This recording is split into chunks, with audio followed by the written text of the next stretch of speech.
চলুন দেখে নিই কীভাবে ডাবল এক্সপোজার মুভি পোস্টার বানাবেন। প্রথমে একটা লেটার সাইজের আমরা আর্টবোর্ড নিয়ে নিলাম। এই আর্টবোর্ডে এখন প্লেস এমবেডেড করবো ফাইল থেকে। এখান থেকে আমাদের যে মেইন ক্যারেক্টার সেটাকে ইম্পোর্ট করলাম। ইম্পোর্ট করার পর একটু আর্টবোর্ডের সাথে এটাকে ম্যাচ করে নিতে হবে।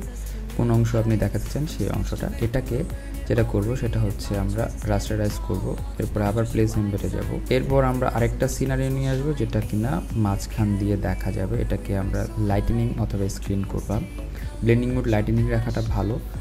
এরপরে এটা কী করব, কিছুটা ব্রাশ করে দেব। ব্রাশ করে দেওয়ার পরে এটার যে আপনার লেভেলস আছে, তো এখান থেকে আমরা হচ্ছে ব্রাইটনেস ঠিক করে দিব। লেভেলস থেকেও ঠিক করা যায়। ব্রাইটনেস কন্ট্রাস্ট ঠিক করে দিলে এরকম চলে আসবে। এরপরে আমরা এই পাখি, তারপর আরও যে এলিমেন্টগুলো আছে এগুলো বসাবো।